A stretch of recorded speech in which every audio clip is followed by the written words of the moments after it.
Coming to you from deep inside the bowels of a great big empty.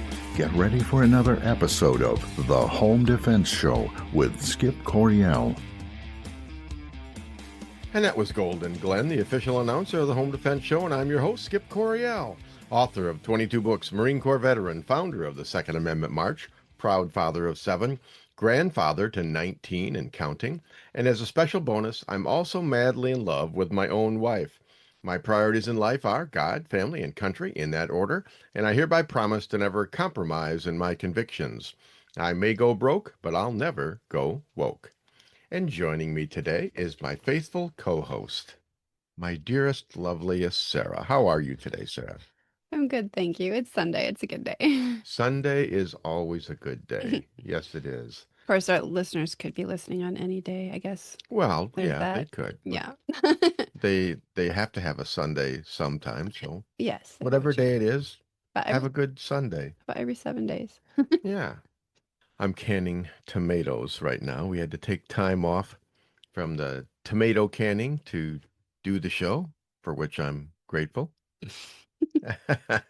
Last night was grape juice, and I'm experimenting with wine, although I'm not very good at it. But Well, it'll smell good for a while, and then it's not so good anymore. I think My last batch got white floaties in it. Yeah, I think you have to know what you're doing. There's like a process to it, right? I need a couple tablespoons a month, so it's kind of silly. It's just Well, I guess a silly hobby. it'll either Work or not it work. won't, right? I mean, we leave like apple juice in the fridge for like 3 or 4 months. By accident, Yeah, usually. and it Yeah. turns into like hard cider. Well, that's how we found it, by accident. Yeah, and actually that stuff's not too bad because I don't like alcohol, but that hard cider has got like a fizziness to it that I like. Yeah, I can only just eat a few different things, but the homegrown grapes are really good, so I'm trying to Yes. get the most nutrients out of them as I can, and that way they keep and they're like easy. I don't know, it just seems healthy, so. It's the harvest. It's the harvest season. Well, this has been a rough week for a lot of people here in America. And there's really only one thing to talk about.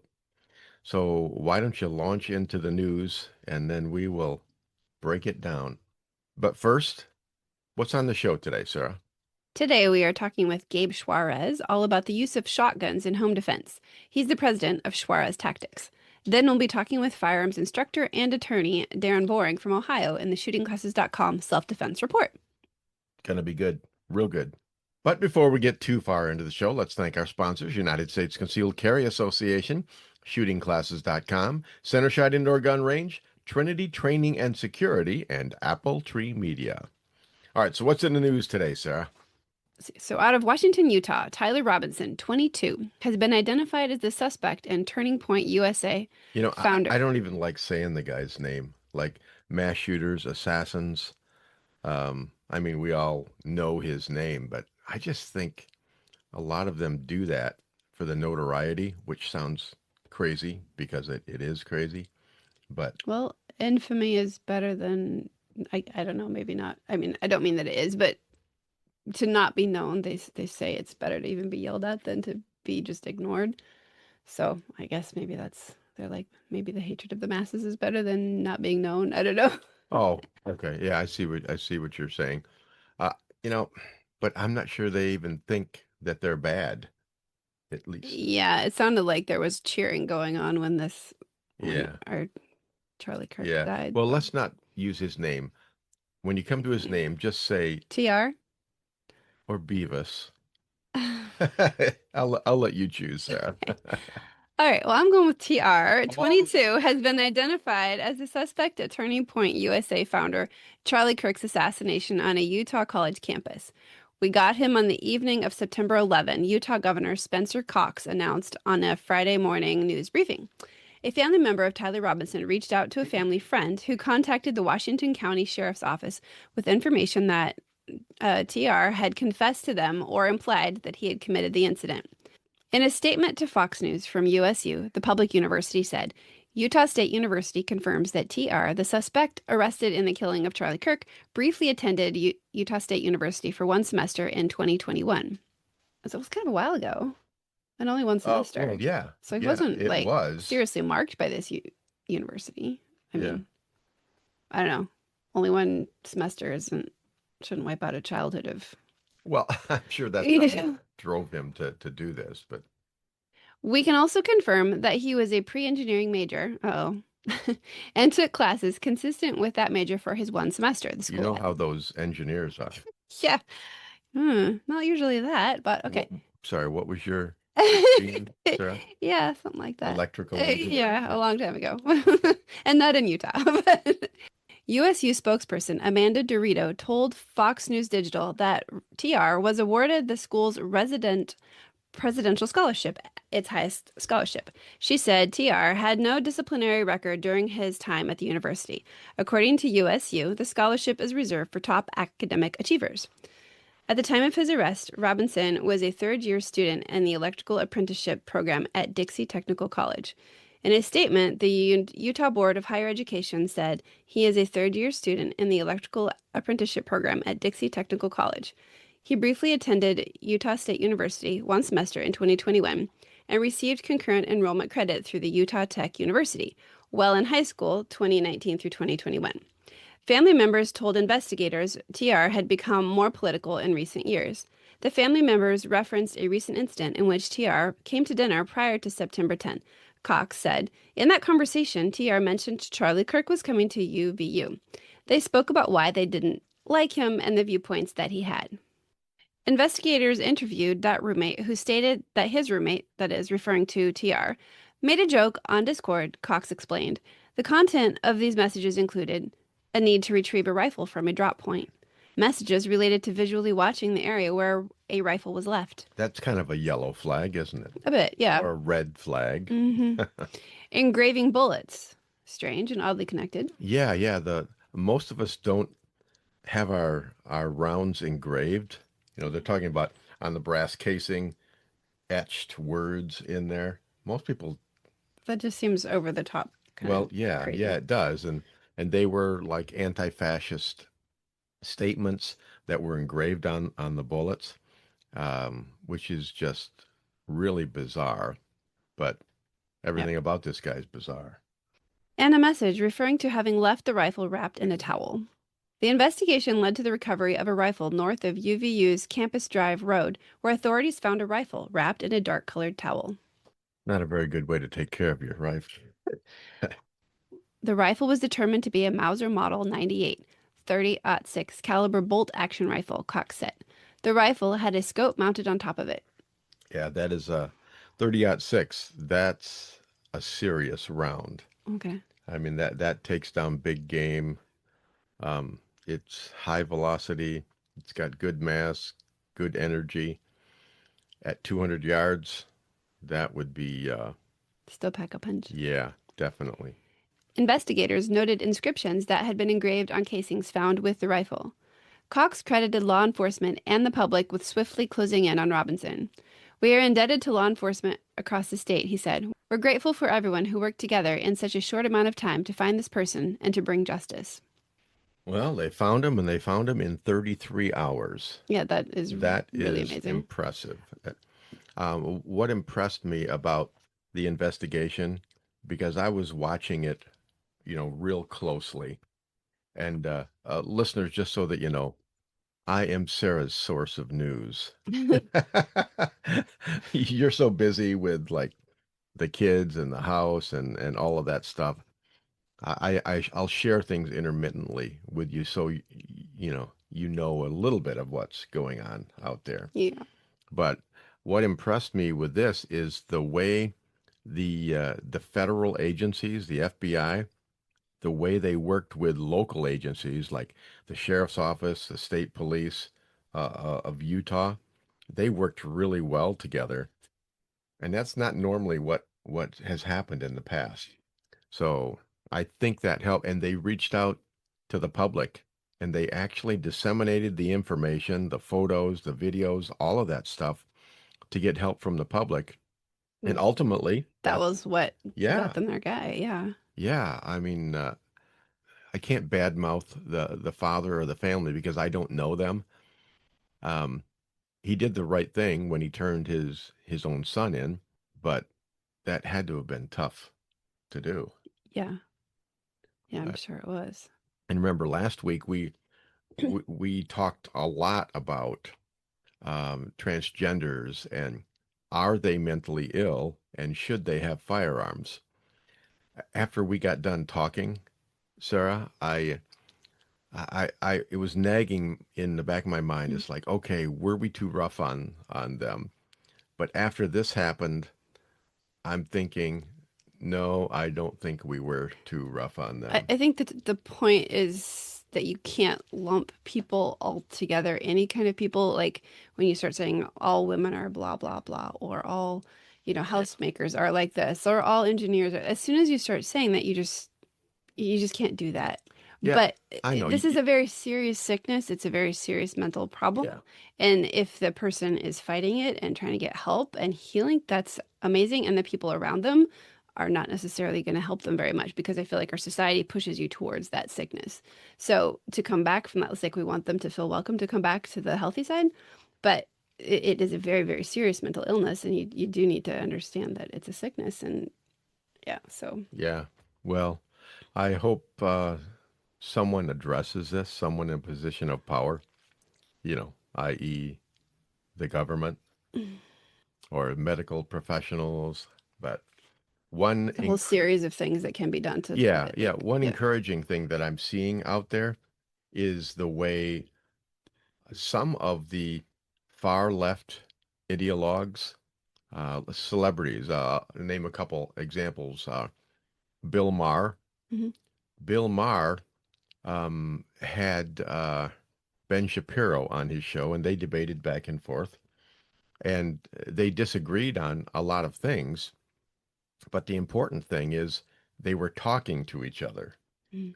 And one of the things that Bill Maher said, he says, hey, you can't be violent just because you disagree with someone, but we have to stop calling Donald Trump Adolf Hitler because it's just not true. And Not it's an true. insult to Jews to even say that because it's just so patently not true. And then the other one was Jay Leno. He was talking about it and just saying, listen, we have to start talking to each other again. And, this is the First Amendment is going to die if we're not allowed to talk to each other. Hmm. It's like, oh, I disagree with you, so I'm going to kill you if you say anything. That's just nuts. But that's the way it is. And there's just this small segment of society that they think violence is the answer. And, I was thinking the other day about the far right, people like you and I, what would happen if it was reversed and it was the far right that was violent? Think about that. Who has the most guns and who has the most training? Yeah. It's the far right. Even the women of the far right are Yeah. usually No, and I certainly understand that not every conservative is pure as the wind-driven snow. no, no. I know that there are some bad apples, on both sides. I mean, I remember Timothy McVeigh from a long time ago, bad apple there. But if we were the major problem, there would be body parts laying over the whole country because we just have so many guns and we actually know how to use them.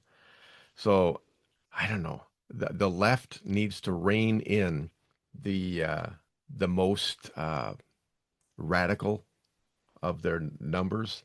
So I'm encouraged Maybe that, they can't. I'm not sure if they have the things in place to but rein it in because we but have they to have to teach. try. They have to try. Oh, well, I'm not saying that, Okay. but you. I mean, Jay Leno and Bill Maher, I praise them for that. Mhm. It's okay to disagree with each other, and that used to be commonplace. It Yeah. was the marketplace of ideas, right? Mhm. We used to be able to talk to each other and part as friends. We have to start doing that again. And I don't think this is going to stop conservatives. What I'm seeing is it's making a lot of conservatives more bold because they're seeing that there's a lot at stake here. They created a martyr. Martyrs Yes. tend to Yeah. inspire. Yep. Honestly. Yes, this is his Braveheart moment here. Well, Sarah, we normally do a hero of the week. I thought for this week we should honor Charlie Kirk. I think that's great. Simply because he is a martyr. And so Yeah. we'll name him our Home Defense Show Hero of the Week. And Posthumously, thank you, Charlie Kirk, for all you yes, did. well, he's with Jesus now. And he is a martyr, definitely a martyr. Died for his faith, his beliefs. And our thoughts and our prayers go out to his wife and his two daughters. Did you get a chance to read anything or listen to any things that she said, Erica Kirk? Just a little. Oh man, she's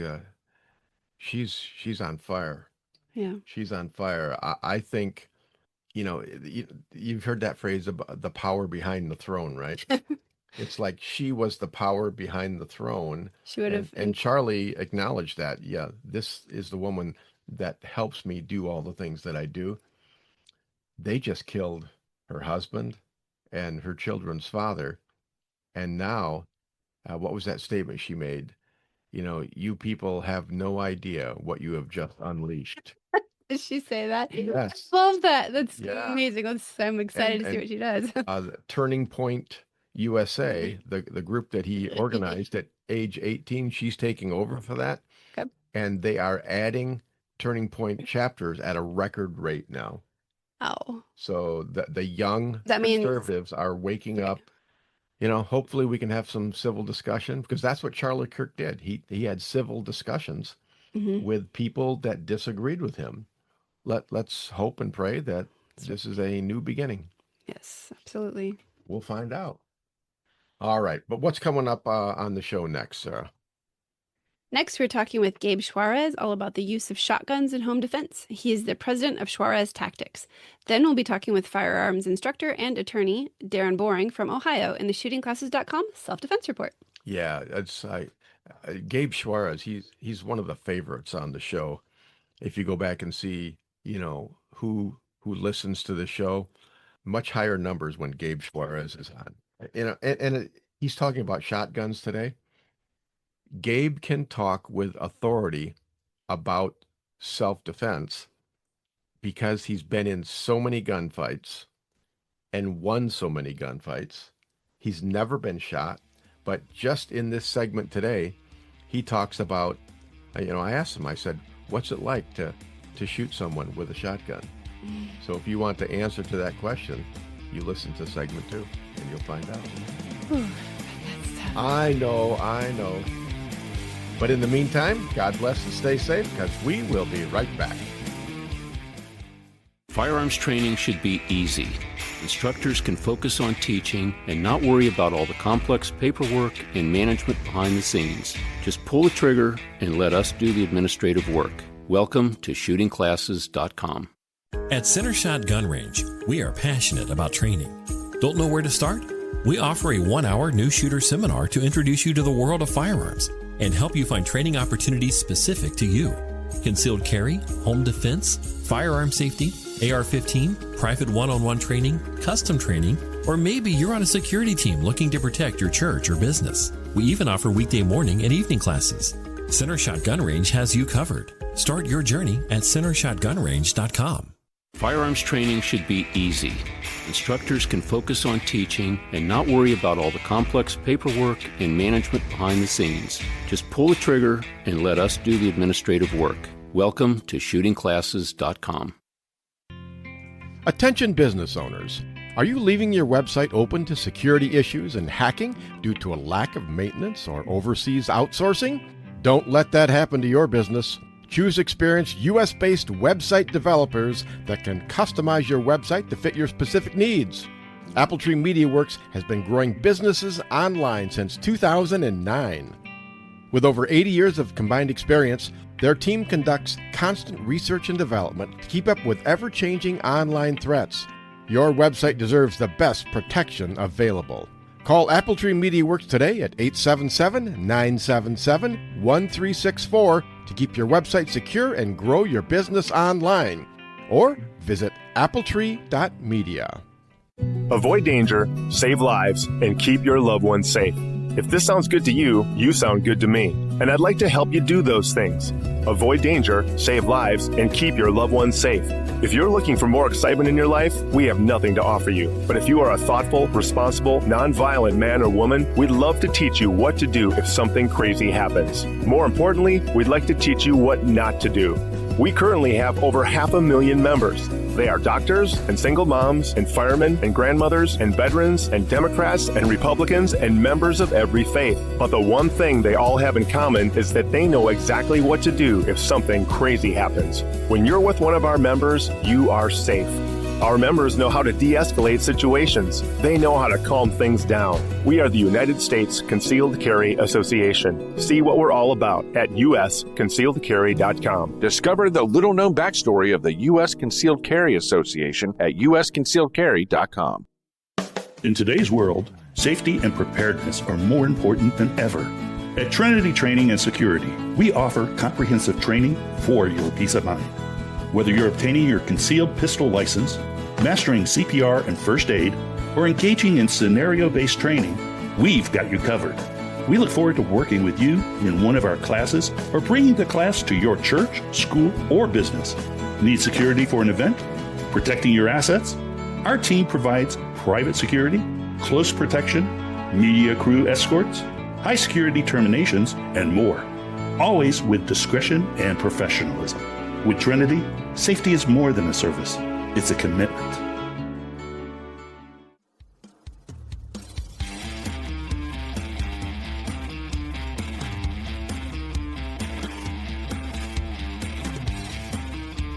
They say he eats crayons and his knuckles drag on the ground, but that's only half true. Welcome back to the Home Defense Show with Skip Coryell. And that was a beautiful and sultry voice of Golden Glenn, the official announcer of the Home Defense Show. Folks, we live in a dangerous world, and I want you to be able to protect and defend the ones you love. And that's why I have this show. It's my way of empowering you to accomplish one of your primary jobs in life. You are a protector and a defender. All right, listeners, before we get too far into the show, don't forget to check out our sponsors, United States Concealed Carry Association, shootingclasses.com, Center Shot Indoor Gun Range, and Apple Tree Media. Without our sponsors, this show wouldn't be on the air, so we thank you all. And now I'd like to welcome Gabe Suarez to the show. He's the president of Suarez Tactics. Gabe, welcome back to the Home Defense Show. Thanks for having me, Skip.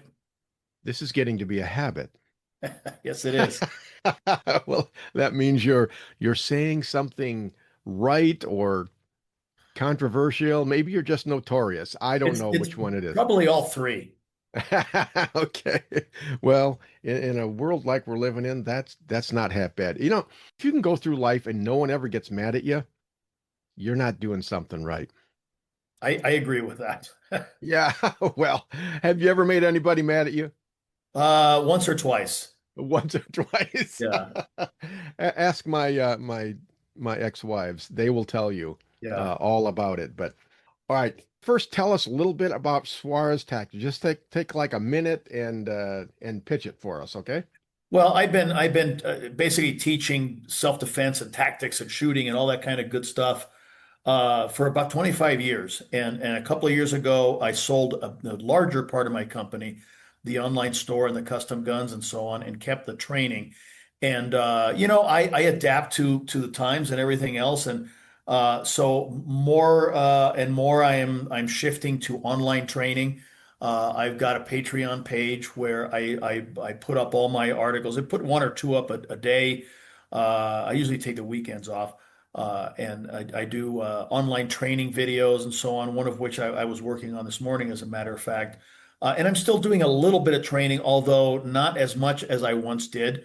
I am amassing a shocking collection of birthday candles, and so I'm spending more and more time with the family and the wife, and doing retired guy stuff. But I'm still in the game. I'm still teaching, and we cover everything from ground fighting to pistols to shotguns to sniping. Force on force.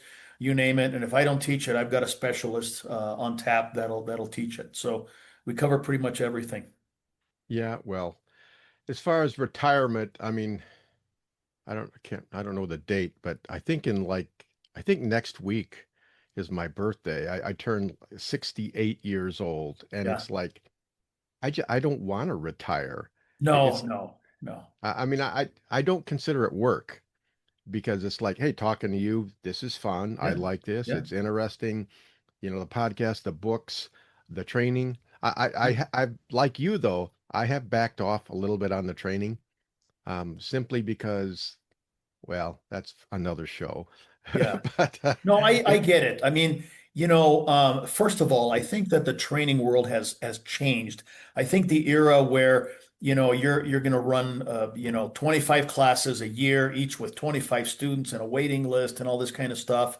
I think those days are gone because there's a lot of people that, unfortunately, I think, get their training on YouTube and it's free. And the type of training they get, it may not be the level that they should be getting. But I think COVID also it morphed the world to online training. mm, yeah, And that's kind of what everybody wants to do. They don't want to leave the house. They want to just watch something, take notes, and then go to the range and try it out. And man, it's the way that people yeah. are today. I think it's unfortunate.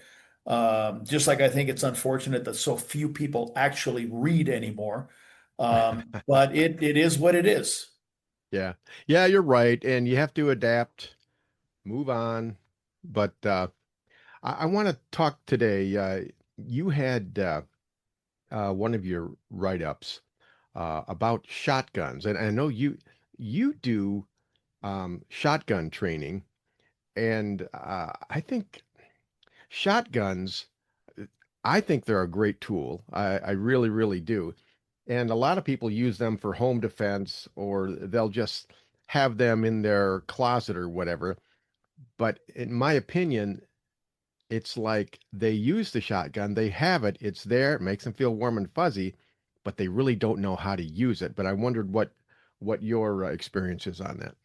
Well, the shotgun is like any other weapon. You have to have a skill set that matches it, and you have to maintain that skill set. And the shotgun doesn't require as much attention, say, as a handgun, but it still requires attention. And if you grab a shotgun and you go and you shoot a box of whatever you bought at Walmart, and then stick it in the closet, and then maybe 5 years later, a bad guy breaks into your house, or maybe it's 2025 America, right?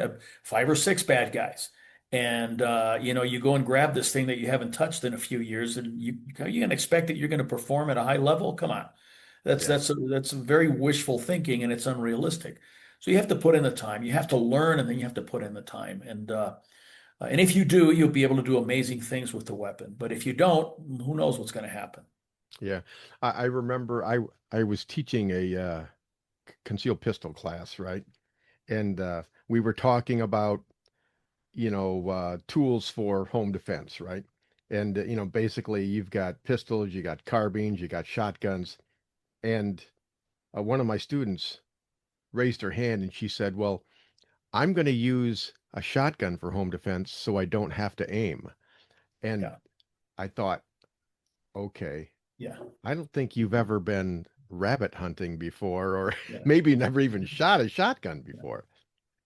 Well, there are a lot of myths that are attached to every weapon system. There's myths of the pistol, myths of the rifle, and the same thing for shotgun. And many of these things are just not true. And while the nature of the shotgun, I think the shotgun is most at home with buckshot. I think that the nature of the shotgun allows you to still hit when your ability to aim properly has been degraded because of circumstance. But you still need to have the fundamentals of mounting that weapon up to the shoulder, getting some sort of a sight picture, and then working the trigger. And if you can't just point it somewhere and close your eyes and hope for the best, send that round out there, inshallah, it'll hit something. It doesn't work that way. Yeah, it's not a claymore mine; No, it's a no. shotgun. Yeah. What, in your mind, what are the strengths and what are the weaknesses of the shotgun? Well, let's start with the weaknesses. And I'll tell you, I think people have showcased the weaknesses because they have become enamored with rifles. And especially since, the GWAT era where people have grown up with rifles and that's what they like and everything else. And so they try and point out that, well, the shotgun is no good, therefore we need ARs. I have nothing against ARs. I've got a safe full of them in my training room. But the weaknesses of the shotgun. Okay, the weaknesses are also its strengths. It is a close range weapon. It is probably, with good ammunition, you could probably stretch it out to about 30, 35 yards, and still get good hits if you're using good high quality buckshot. 35 yards. That's about what you're going to hope for. Can you still hit beyond that? Absolutely. I was out this morning doing some filming for my upcoming video, and I just on a whim, I said, let's see if let me fire federal law enforcement reduced recoil at 100 yards with buckshot, and I got some hits. It wasn't anything that I would have wanted to do in a fight, but you'll still hit, but it won't be as predictable or controllable as it will be inside of 25 yards. I look at the shotgun with buckshot as a 25-yard gun. People think that's a weakness, but in actuality, the vast majority of urban gunfights in the continental U.S., law enforcement and private citizen, are going to be well inside of 25 yards. Yeah. So it's seen as a weakness, but in the real world, it's not a weakness. The next thing they'll bring up is that it's indiscriminate. Well, I was out again today, like I said, filming, and I got a case of the Federal Flight Control, the 8-pellet buckshot, which I think is the pinnacle of buckshot development. And I was holding probably a 6-inch pattern, maybe a 7-inch pattern, all the way out to 25 yards. So easily those could have been all headshots. So it's not indiscriminate. If you mount the shotgun properly, sight it properly, and you're using good ammunition. Conversely, I also patterned some old number 4 buckshot that I had, just as a comparison, and by 15 yards, a good amount of the pellets were off the paper. So it depends. Another weakness that they bring up is that it's difficult for small people to use. Well, yeah, it is. It's not a scalpel; it's a battle axe. Yeah. If you're a 110-pound person, and you're like that dude in the guy that's running for mayor in New York that can't even bench press 130. My daughter's Donnie or something, something, for yeah. heaven's sakes. If you're like that, yeah, the shotgun's probably not for you. But if you're a good sized American, and you're strong and everything, yeah, you can use a shotgun, no problem. So the weaknesses are not really weaknesses if you keep the shotgun in its realm. The advantages of it, oh my God, it's the most powerful destructive weapon that can be used by a single person. It doesn't just perforate, it destroys tissue, it crushes tissue. I never shot anybody with a shotgun that wanted to keep fighting.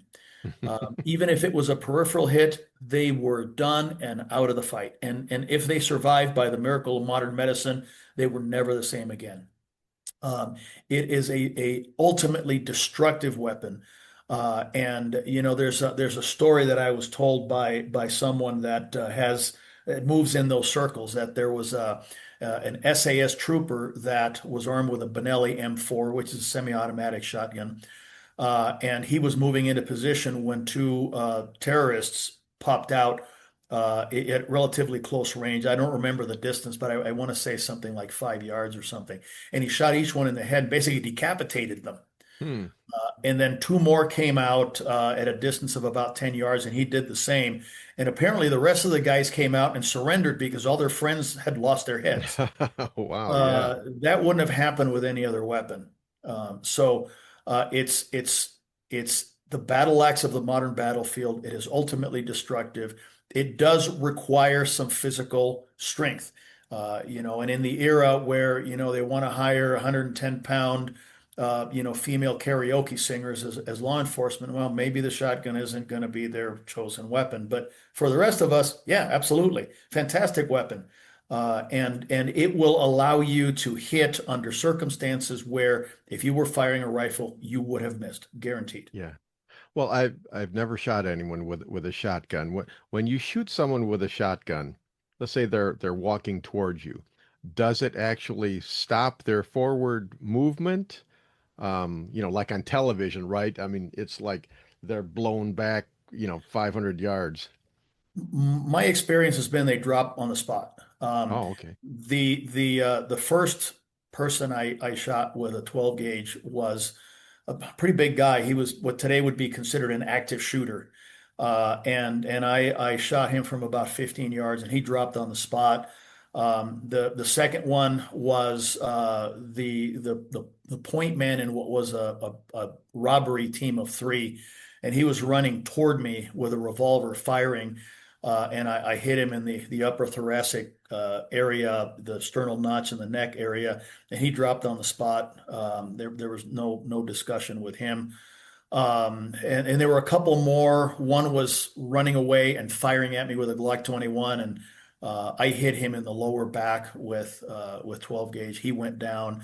So my experience has been that the minute that they get hit in mass with 8 pellets. Imagine getting hit with a burst of 8 9mm bullets. That's in essence what's happening when somebody's hit with a 12 gauge. Yeah.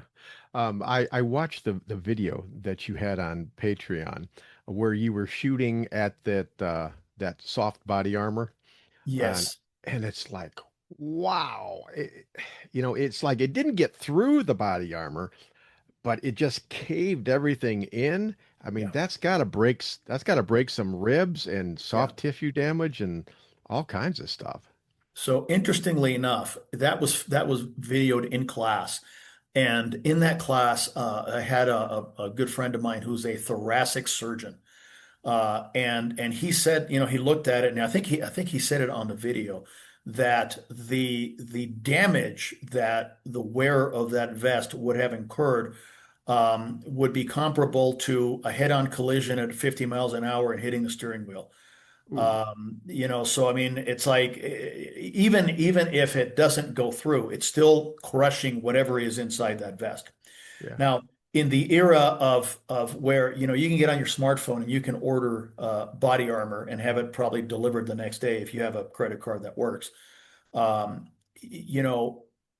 Testing that armor with rifle bullets, it's what's the point? I mean, yeah, rifle bullet may penetrate, like a level 3 or something, but it won't penetrate plates.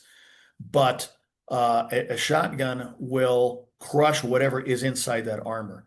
Now, on another note, I am a very, very strong advocate of shooting bad guys in the face, thoracic notch on up, and doing that with a shotgun is effortless. So it makes body armor kind of a moot point. Yeah. When you say the thoracic notch, where exactly is that for our listeners? So, if you look at where your clavicles are, you go like right down to the center of your throat, right under where your Adam's apple would be, if you're a male. There's like a little U notch there. That's where the bone ends and the throat begins. So anything from there on up to where your eyebrows are, that's the target. And if you hit there, it's like turning off a light switch, especially if you're talking about shotguns. Yeah. How much do you lose? And I'm thinking about someone who's more slight, maybe a woman, someone a lightweight. How much do you lose when you go from 12 gauge to 20 gauge to 410? I would probably not consider 410 as I mean, if you're going to do 410, you may as well just get an AR. But what I'll tell you is this: I've had students this is back when we were making those stakeouts, the non-shotgun pistol grip only deals.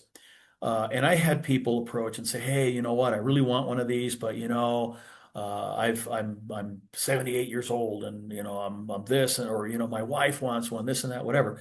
So we basically sourced some TAC 14s and 20 gauge and built a number of weapons for these people. I think instead of the stakeout, we call it the tomahawk. I told everybody, I said, okay, this will work, but it is not the equivalent of a 12 gauge. So just understand that it's gonna be a little closer, and you have to be a little bit more careful with placement. But inside of let's say 15 yards, I don't think the bad guy is going to argue with you whether it's a 12 gauge or a 20.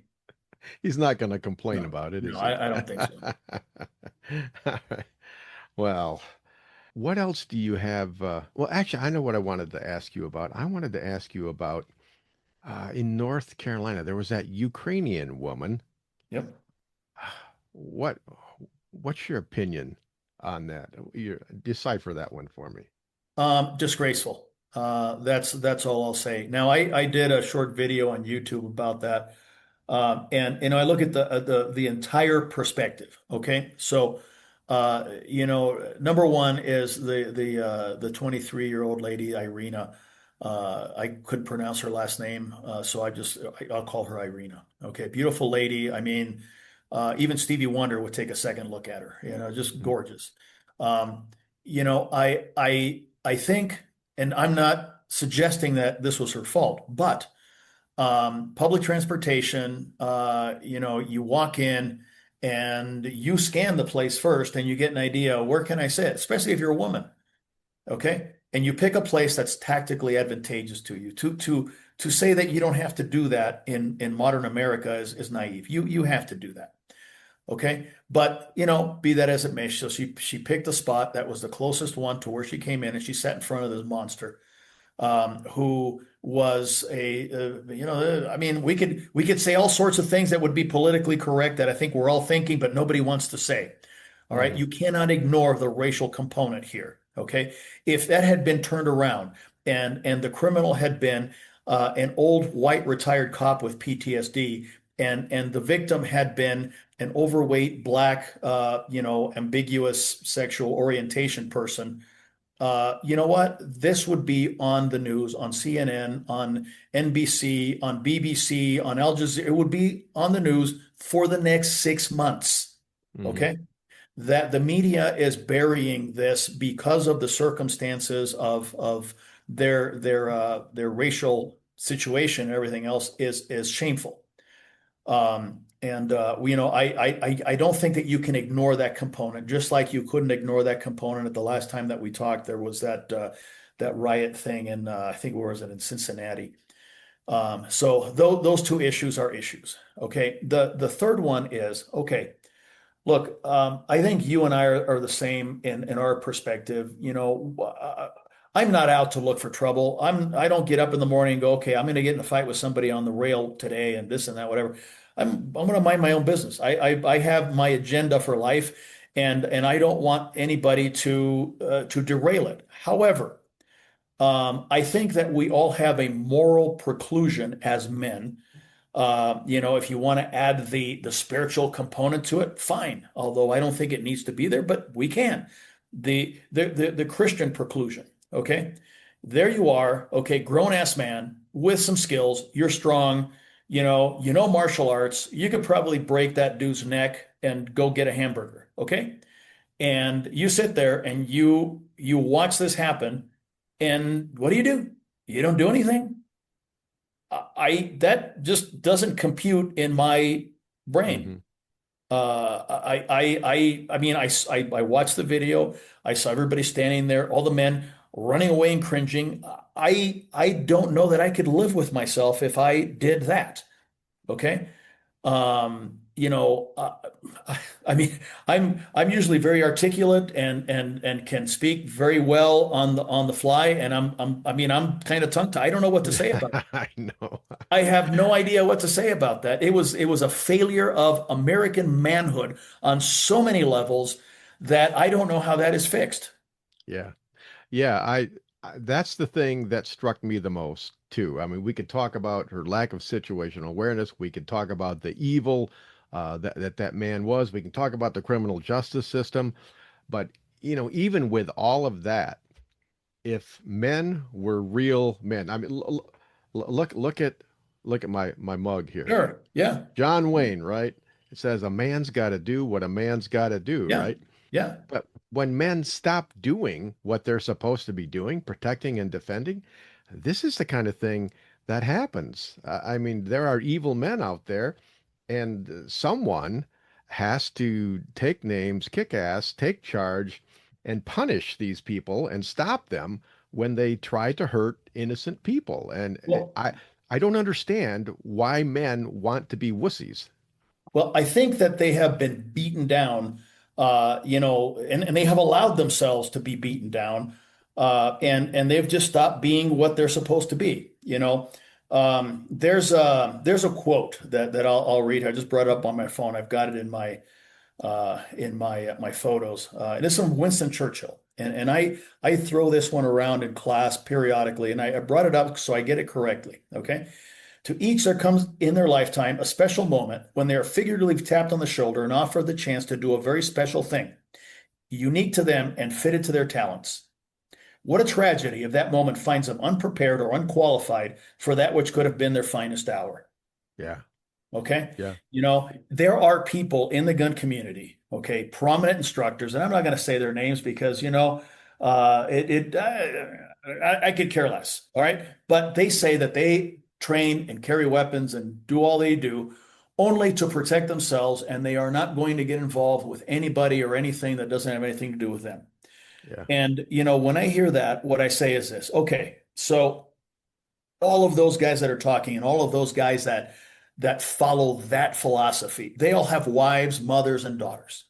I would think that they do. If they have nobody in their lives that they would die for, then what an empty life that is. But so I say, all right, are you with them 24/7, 365? Well, no, of course not, because, this and that and whatever. And okay, so they're there on that train. They just sat down, all right, and Ugu the barbarian is sitting behind them, sharpening up his knife, waiting to cut her throat. And you see that, and everybody sees that. Okay, now if you could sort of send your thoughts by telepathy to me, because I'm in that train. Gabe Suarez is in that train. And maybe he got a gun in there, even though the sign says not to. Okay. And if not, he's got, 50 years of martial arts training, neck breaking, leg breaking, and eyeball popping and all that kind of good stuff. All right. So I could take care of the homeboy. All right. Would you telepathically tell me, Gabe, that's got nothing to do with you. Protect yourself. Run away. Or would you say, please, Mr. Suarez, would you kill that guy and not let him kill my wife, daughter, mother, whatever? Okay. If you would ask me to do the latter, isn't it equally fair for everyone else to ask you to do the same? Yeah. I run into the same thing in my classes.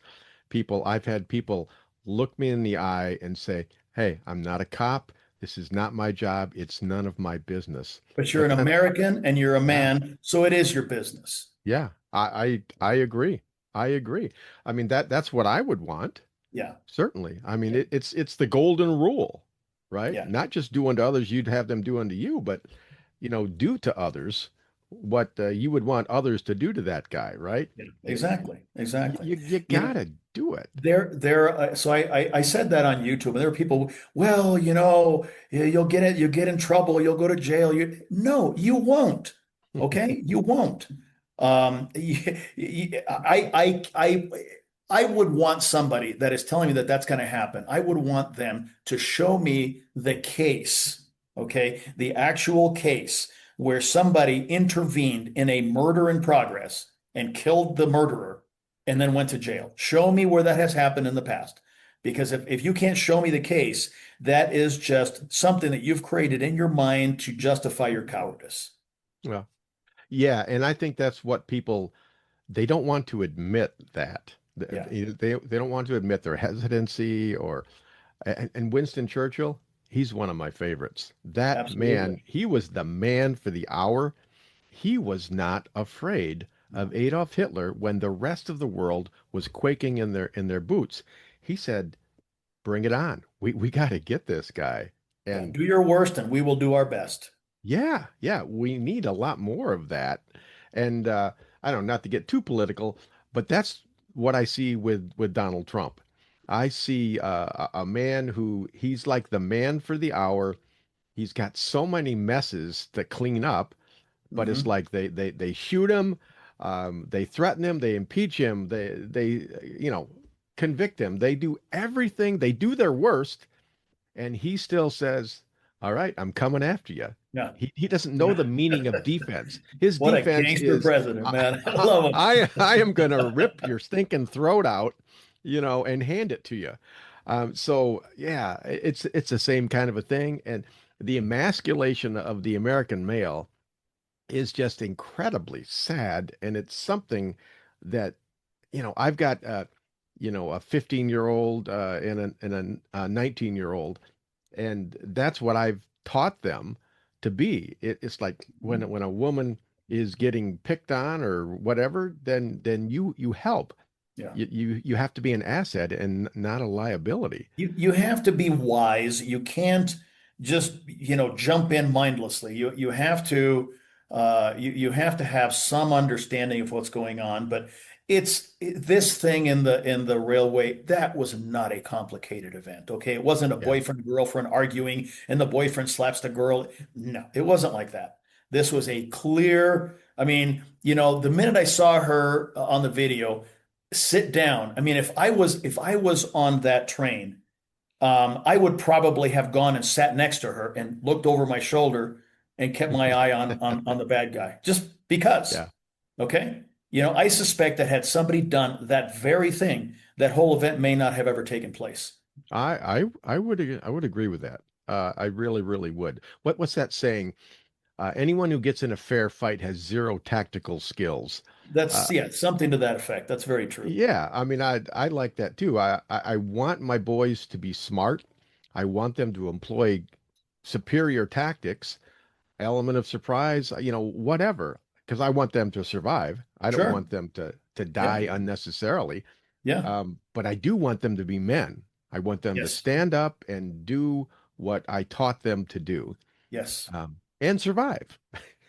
But well, wow, we got a little heavy there, didn't we? No, that's okay. That's the sort of thing that people need to hear today. Yeah, and that goes even beyond the tactical skills and shooting skills and shotguns, rifles, this, that, whatever. The mental attitude. You could have the most advanced, deadly weapon ever created put into your hands, but if you don't have the will to deploy it, it's worthless. And That's true. so we need to train our minds, our souls, our hearts to understand what's going on, to have wisdom, but at the same time to have the conviction needed that when you see something evil happen like that, that you have the capability to take steps and to stop it before it kicks off, or to stop it afterward. Either one. Yeah. Yeah. We're going long, so I hesitate to bring up this topic, but I really want to get your take on it. Black people, okay? Why does the black community have so much of a problem when it comes to, I mean, the crime rate, um, the murder rate? Is it just that they're living in the city, or what is Well, wrong there? so I'll tell you. I think that it's a hard thing to classify everybody, in the same vein. I think I've worked with a lot of black officers. Hmm. I've trained, uh, black students. I've got a lot of friends that happen to be black that are not anywhere near of the mindset of the criminal element. They're great Americans, and I call each and every one of them brother. Um, but there is an element in American society that it convinces people of that culture that they are oppressed, that they're being held down by some outside force. Usually, it's people that kind of look like you and me, and that they have to join this criminal culture in order to survive. And I think it's a tragic thing. I think you have people in that community that profit from that perspective, and they want to keep that mentality going. And you know, the Jesse Jacksons and Farrakhan's and folks like that, that if American blacks turned away from them and realized that, hey, you know what? We live in the best country on earth. We can do anything that we want. If we want to become doctors and lawyers and business people and military officers and police, we can do that because there's no one that's going to stop us. If they did that, these so-called community leaders would be out of a job, and they'd have to go become, you know, greeters at Walmart or something like that because nobody would have them. And so I think that's what needs to happen, and I think it is happening for the most part around the country. But you still have pockets of liberalism that promote and embrace this culture. The other thing I'll say is I believe that at the crux of it is you find communism. One of the tenets of communism is to identify outlying groups that potentially could be convinced that they are disenfranchised and so on, and basically create an insurgency that will fight against the state or the status quo or whatever. And you know, and you see that a lot. But it is a communist inspired ideology. You know, if we dig deep enough, I think you'll find ties to that ultimate mentality. Yeah, I agree with you. And what came to mind was that saying that Lenin was it Lenin that referred to them as useful idiots? Yes, exactly. Yeah, Yeah. they're being used. They're tools. Yeah. Tools Yeah, of and you far find left. that same exploitation of all sorts of minority groups, and there are minority groups that just kind of go, we don't want to listen to that. You know what? We're gonna go and make money. We're gonna go and get jobs. We're gonna go and do this and that, whatever. But there are other minority groups that they swallow that blue pill and go, oh yeah, you know what? All my problems are because of those people, and I'm being held down, and I'm being, you know, mistreated, and I'm being this and I'm being that. When the fact is, no, you're not. You're just acting like an idiot, and you have every opportunity that everybody else does because this is America. Yeah. Yeah. I mean, guys like Dr. Ben Carson, I mean, he's a Exactly. prime example. I mean, you know, born in Exactly. poverty, but he rose up and he took his And there are place. there are millions like him. Yeah. Millions like him. Yeah. I remember one of the things that I liked about the Marine Corps was we weren't black and we weren't white. It's like Mhm. we were all olive drab. Yeah, and we And were all blue. yeah, yeah. And you pull together and you know you had to rely on each other. Yeah. And I didn't know any black people until I went in the Marines, went in the boot camp, and then it's like a third of everybody is black, but it's like we had to pull together in Yeah. order to complete the mission, and we did it, and we were blood brothers Yeah. at that point. And Yeah. I miss that. And the very fact all these white liberals, the people in the media, will not let us talk about it, that's the like the nail in the coffin. We got to tell them, Yeah. shut the hell up, go to the back of the line there because we're going to say what we want to say, and Yeah. you can just pound sand. They have a vested interest in keeping the chaos alive. Yeah. Yeah, they make money off of it. Exactly. Well, all right, boy, you got me riled up here. Now, all right. Okay. Well, we're out of time. Before you go, though, tell people about your Patreon page. Okay, so Patreon is really cool. It's a blog, and I've got articles and videos and all kinds of different things. You can join at different levels. You can join free, and you'll get something, you know, every so often. You can join at higher levels, and you'll get access to more things. And I announce all my training classes. Everything that I do, I announce there first. Like I said, it goes from free all the way up to $50 a month. The $50 people, they have access to me on text and phone, and you know, they're like my private students basically. The address is Patreon, REON, patreon.com/Suarez Tactics, SUAREZ Tactics. So patreon.com/Suarez Tactics. And it's good. It's good stuff. I wish I would have done this years ago, but it's 3 years old now, and it's fantastic. And all my material is there. And in addition to the posts and videos and whatnot, I've got an online training section where I'm basically all the classes that I do or have done are going to be on there in video form for people to purchase and stream and have access to, so that they can continue their education and have access to it all the time. Yeah, I'm a member of your Patreon group there. I love it. It's all good stuff. So listeners, you need to check that out. Check it out because it's part of your training. Thank you. All right. Well, Gabe, you hold down the great state of Arizona, and I'll work on Michigan a little bit more. Okay. All right, brother. All right. Gabe, thank you very much for being on the Home Defense Show today. My pleasure.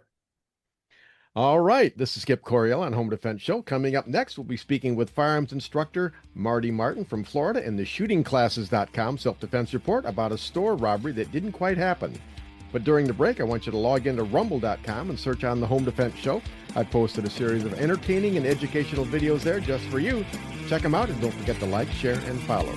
God bless and stay safe, because we will be right back. Firearms training should be easy. Instructors can focus on teaching and not worry about all the complex paperwork and management behind the scenes. Just pull the trigger and let us do the administrative work. Welcome to shootingclasses.com. At Center Shot Gun Range, we are passionate about training. Don't know where to start?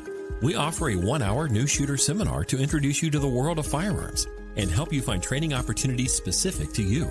Concealed carry, home defense, firearm safety, AR-15, private one-on-one training, custom training, or maybe you're on a security team looking to protect your church or business. We even offer weekday morning and evening classes. Center Shot Gun Range has you covered. Start your journey at centershotgunrange.com. Firearms training should be easy. Instructors can focus on teaching and not worry about all the complex paperwork and management behind the scenes. Just pull the trigger and let us do the administrative work. Welcome to shootingclasses.com. Attention business owners.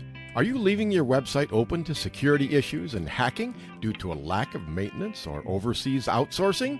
Don't let that happen to your business. Choose experienced U.S.-based website developers that can customize your website to fit your specific needs. Appletree MediaWorks has been growing businesses online since 2009. With over 80 years of combined experience, their team conducts constant research and development to keep up with ever-changing online threats. Your website deserves the best protection available. Call Appletree MediaWorks today at 877-977-1364 to keep your website secure and grow your business online. Or visit appletree.media. Avoid danger, save lives, and keep your loved ones safe. If this sounds good to you, you sound good to me. And I'd like to help you do those things. Avoid danger, save lives, and keep your loved ones safe.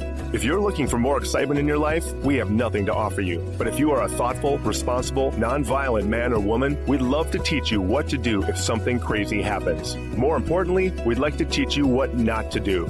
We currently have over 500,000 members. They are doctors and single moms and firemen and grandmothers and veterans and Democrats and Republicans and members of every faith. But the one thing they all have in common is that they know exactly what to do if something crazy happens. When you're with one of our members, you are safe. Our members know how to de-escalate situations. They know how to calm things down. We are the United States Concealed Carry Association. See what we're all about at usconcealedcarry.com. Discover the little-known backstory of the U.S. Concealed Carry Association at usconcealedcarry.com.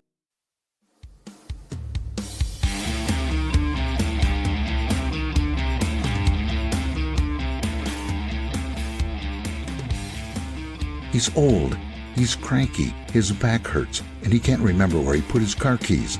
But his mother still loves him. Welcome back to the Home Defense Show with Skip Coryell. And that was the beautiful and sultry voice of Golden Glenn, the official announcer of the Home Defense Show. And I'm your host, Skip Coryell. Don't forget to check out our sponsors, United States Concealed Carry Association, shootingclasses.com, Appletree Media, and Center Shot Indoor Gun Range for all your training and equipment needs. And now it's time for our weekly self-defense report, sponsored by shootingclasses.com.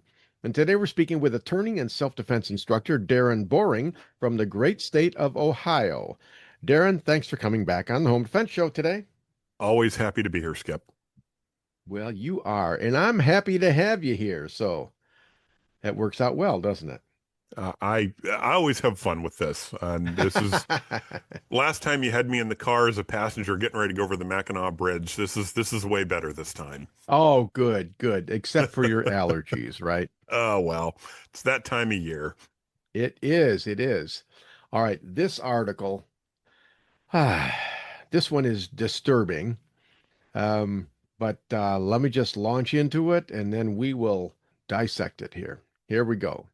Man brutally attacks downtown Cleveland employee in an alleyway for seemingly no reason. You probably think a well-populated area in broad daylight is safe, but that's not the case in this situation. According to surveillance footage obtained by News 5 of an alleyway near East 9th Street, a Sausalito on 9th employee was pressure washing catering equipment around 3:15 p.m. A man with food and wine in hand walks by her while her back is turned towards the alleyway. Surveillance video captures the man glancing behind him to see if anyone else is around. No one is. He then sets his belongings down and makes a beeline towards the Sausalito employee. He then skipped over the alley. He jumped her and attacked her and brutally beat her, Charlotte Siegel, Sausalito on 9th Catering Sales and Marketing Manager, told me. The video shows the man grabbing the employee from behind before slamming her to the ground. He then punches her several times. She manages to get to her feet for a brief second, but the man knocks her down to the ground again and corners her with several more hits. The man, after less than 30 seconds, takes a pause, and the employee gets up to run inside the restaurant's back door. The employee said her attacker didn't make any sounds or speak during the assault.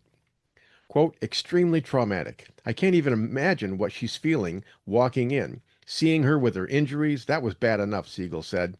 It's absolutely sickening that somebody is capable of doing that to another human being. It's just unfathomable. She's tough. She fought him off. She got back into the restaurant. She survived, and that's the one thing that we just keep reminding her is, you know, you survived this, and to kind of hold on to that.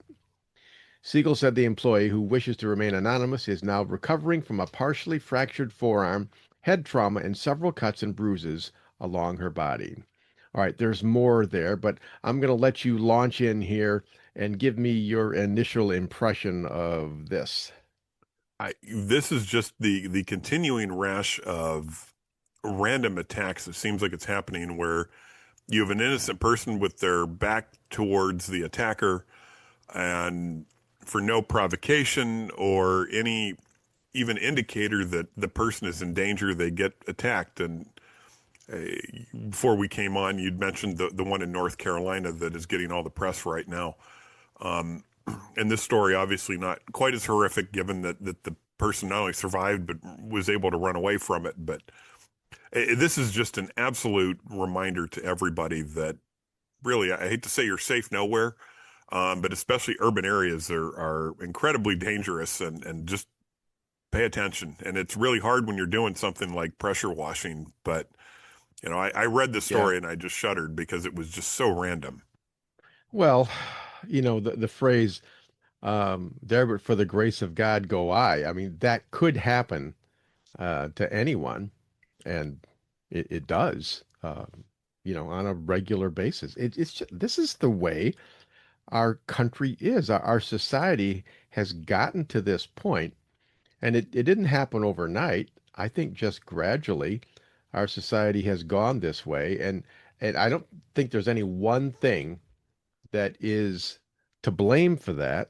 I mean, we can talk about mental illness, we can talk about evil, we can talk about all kinds of things, but I think it's like a perfect storm that comes together, and it's like it's been heading in this direction for decades now. Drug, alcohol addiction, I mean, you name it. Well, first off, did they catch this guy? Do you know? They did. I actually looked at a story this afternoon that they, a few days ago, arrested him. and basically gave no reason for the attack. Just arrested the guy, and literally he had no comment. And it just, again, it to me solidifies exactly what you said, that its society is, I don't like to say terrifying, because I like to have a little bit more hope than that. But for crying out loud, I know this area of Cleveland well, and compared to other parts of Cleveland, I don't think that's really an unsafe part of town, all things considered.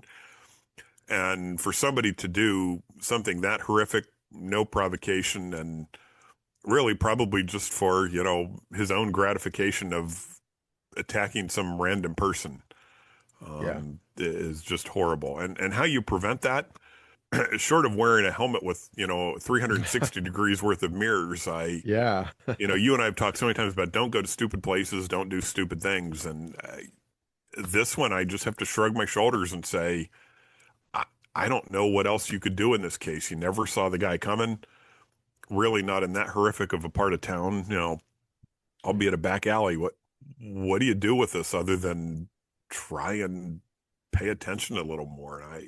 Well, you got to go to work. Yeah. I mean, there's only so much you can avoid.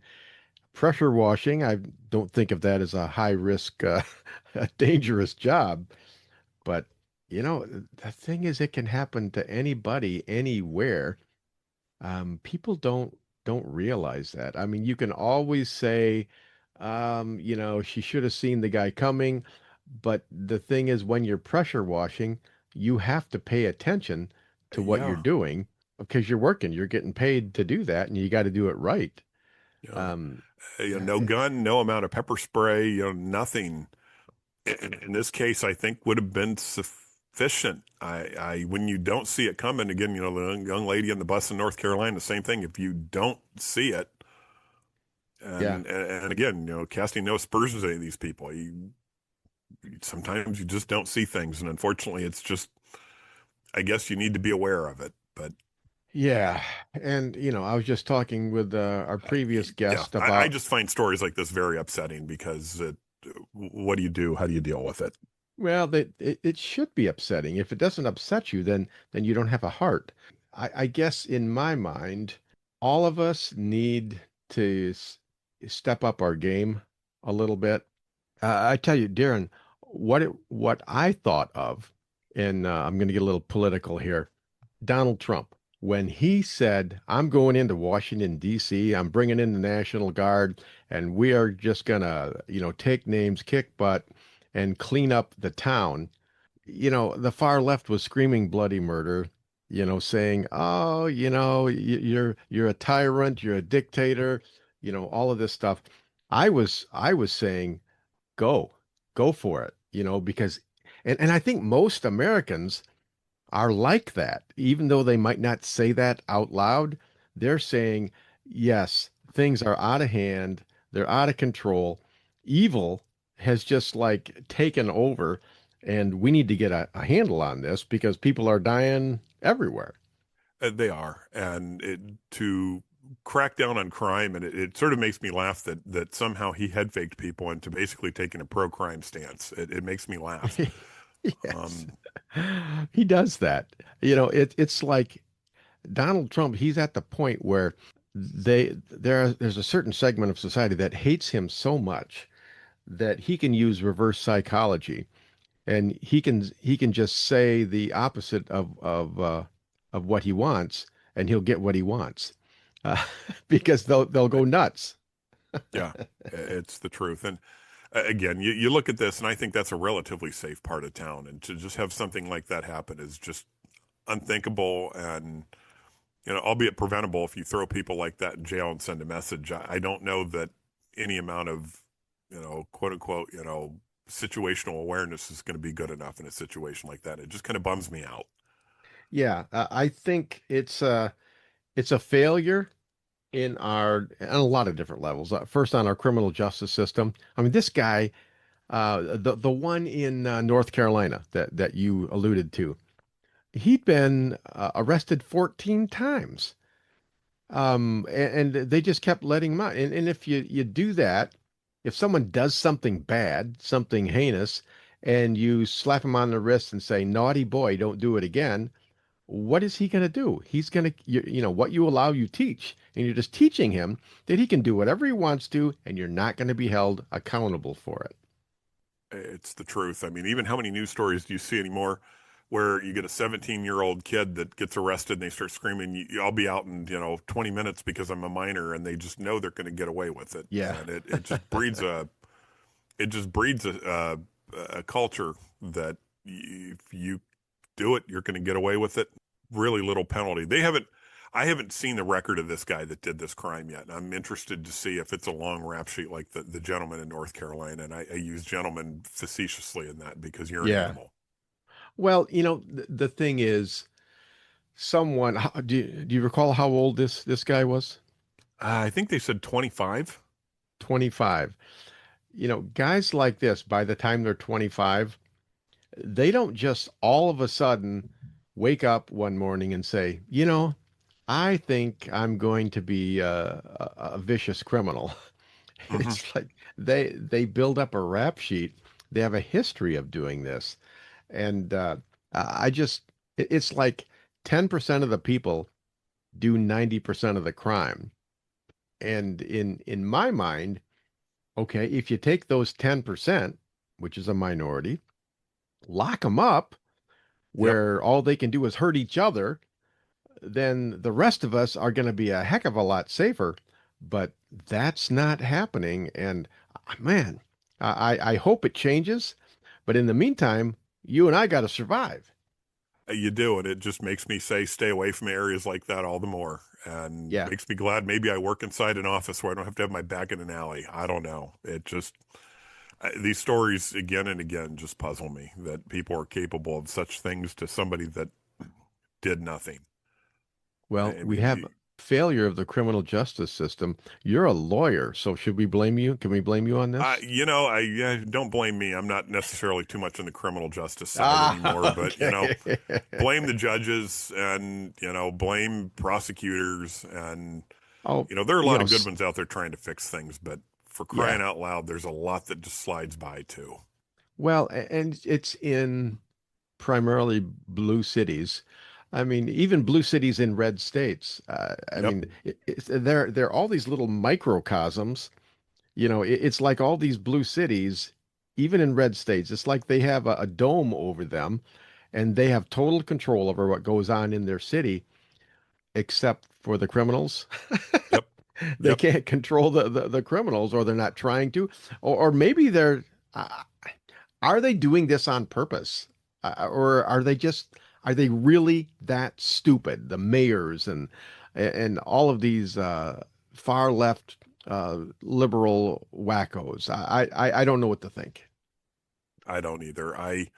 As much as I'd like to say it's stupid, you just wonder, could you really be that stupid to see things and be in that much denial that things are going downhill that much? And I don't know. Maybe I'm just glad that God gave me enough common sense to look at something like that and figure it out. And maybe these people just lack that. I don't know. Why do you get me worked up like this, Deron? I know. I send you a story like this. I even said, you don't have to interview me on this one. Talk to somebody else. This is just horrific. And here we are on another societal rant. I think we have to have these discussions for different reasons. I mean, people have to be aware, because there are a lot of people that stay away from the news because they don't want anything bad to come across their eyes or into their life. They're living this little bubble, and it's like, don't show me bad things. I want to feel safe. So you just totally deny all these things that are happening. And that's not part of the answer. That's part of the problem. Feeling safe isn't actually being safe. It's ignoring the problem. You're absolutely right. That's right. What is that? I see it on T-shirts. Facts don't care about your feelings. That's the truth.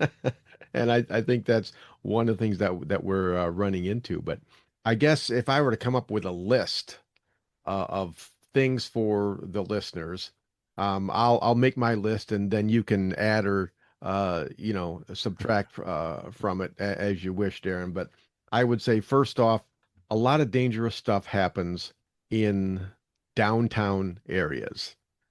In this case, it was in the afternoon, but in the later it gets at night, the worse it is. So stay away from downtown unless you have to be there. Your head's got to be on a swivel. You got to be looking around, heightened sense of awareness. You got to have some kind of protection too. You got to have good training. You got to have the right tool to defend yourself. In my mind, a firearm, that is the epitome of a force multiplier. It levels the playing field like nothing else. But I understand sometimes you can't do that. Sometimes you need less than lethal. Sometimes you can run away, but you've got to have the training. You got to have common sense to know what to do and when to do it. What would you add to that list? The only thing is I've thought about this one. I don't think a pepper spray, any pepper spray, a gun would have actually fixed the problem here. I think another set of eyeballs, if you have to be in a place that's vulnerable, like a back alley, have a person with you and have an extra set of eyeballs, have a helper that may see somebody coming up from behind you. I know that's a simple solution, but well, sometimes the most effective solutions are simple. It could have been as simple as, all right, I'm out there pressure washing.